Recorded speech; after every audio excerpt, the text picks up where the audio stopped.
Let's talk about the pinching your shoulders business. We had that post where I'm very non-committal about it. I don't think there's anything wrong with bench pressing with pinching your shoulders.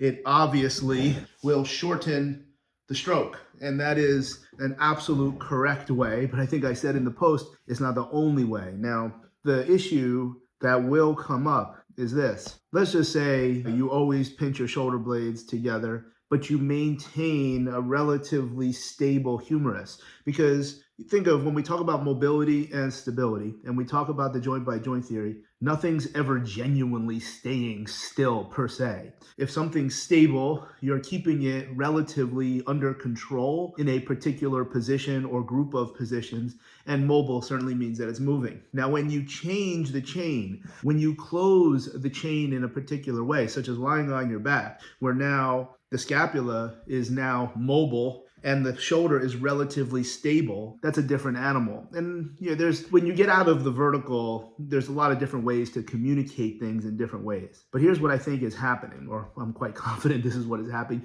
which is why shoulders get real achy. That when you move the shoulder blades without moving, you're relatively putting some length onto the rotator cuff tendons. That kind of has to happen. Remember, the rotator cuff is all part of the little Africa bone, the scapula. So if I keep this right here and I'm holding on to the big bar and I do that, I have to be yanking things backwards. And if those tendons don't like being under load in that position, well, then they're going to get cranky. And then as you drop into this descent, you put even more tension under stretch or load in this end range position. And that's where there's probably a significant demand for what we need these connective tissues, such as the tendons, to be able to deliver. So you can certainly make the suggestion that, hey, we should be doing that to support the bench press. And that's pretty much very, very fair. So let's go with a long warm-up. Let's go with very, very long eccentrics. Let's go with pauses at the bottom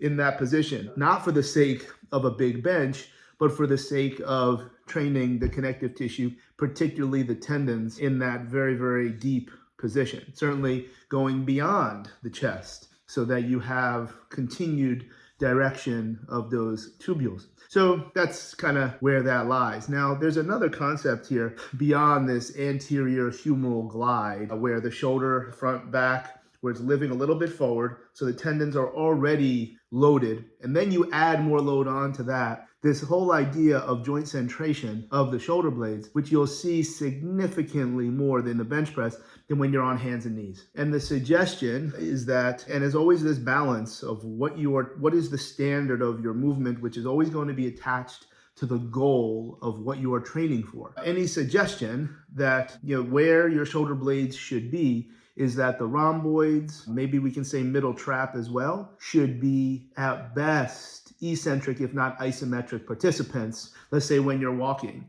where if gravity wants to take you here, you're able to maintain here, but not here. When you're on hands and knees doing push-ups, we're certainly gonna coach the push-ups. You should almost be able to stand on the shoulder blades. Like they should be foot plates, to spot the bench press. If you pinch your shoulder blades, which is very, very often the first move for what people will do, they're hanging on all of the rotator cuff. They're loading up the biceps tendon, putting extra tension onto the pec just to achieve this push-up. If you try not to do this and you coach, you might find that they're completely incapable of doing a push-up off the floor. The same thing when you're in a plank position. You're not going to coach the plank when the shoulder blades are pinched. Everything just goes to poop. Your belt buckle drops, your knees bend, all of these different things. So when you're in the lower positions, you're actually genuinely accessing a significant component to motor skill acquisition. I'm using big words here, dynamic systems theory, so you can look this stuff up if this is what really fits your fancy. So one of the concepts is that you must exaggerate the error.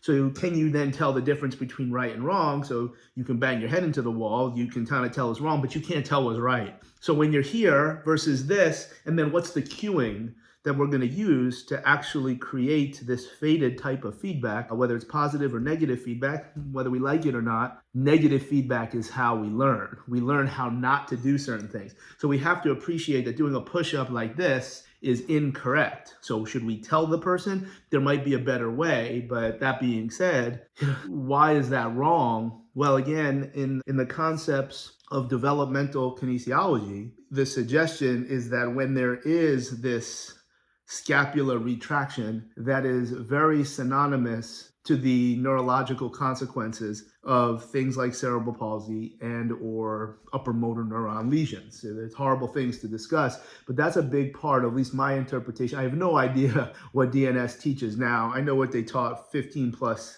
years ago, which was the brain kind of has these inefficient positions already in our OS. They're already in the computer, if you will. And if things are glitchy and things are not very, very efficient, these patterns can come out. Some of the anecdotal evidence, perhaps, to this is the moment you have an upper motor neuron lesion, there's a very reliable upper body pattern that looks a lot like an upright row. Now, again, I have no problem with upright rows. What I'm suggesting is when it comes to some of these orthopedic consequences that we see, in this case with bench press, what the Instagram post was, what we're talking about in push-ups, what we're talking about in quadruped on elbows, planks, et cetera, the link to, well, why does this happen? Why do we do that? Well, as we give into gravity, we're hanging on passive tissue. We're using form closure instead of force closure. And a lot of those positions that we learn from what is joint centration and what is not are very synonymous with very significant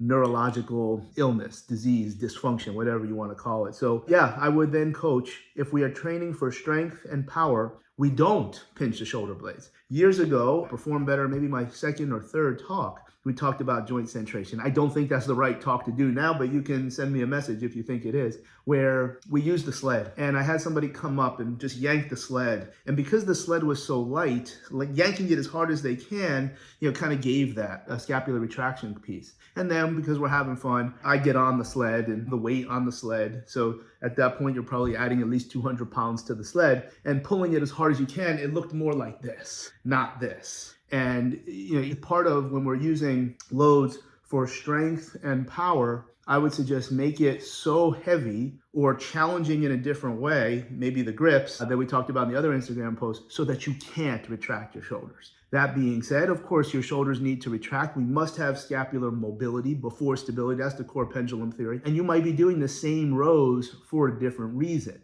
to put the body in a potentially inefficient position and then using time under tension in a direction to then influence further development of the connective tissue. So it's not like it's always one versus the other, but it certainly can be. That's why I say in the post, the correct way is to do this, except that's not the only way. If the correct way is angling towards a big bench, then again, you don't have to do it. But there's nothing wrong with it, but there could be something wrong with it. It's just a real interesting topic because you'll also find people based on how they train and how they have developed, they may always be using these connective tissue strengthening approaches, but for their body weight or even their hypertrophy, like a gymnast, they can't move a lot of external load. What they can do is control. And again, training in a certain way probably influences other types of connective tissue in the tendons and the musculotendinous junction than if you just do other types of training.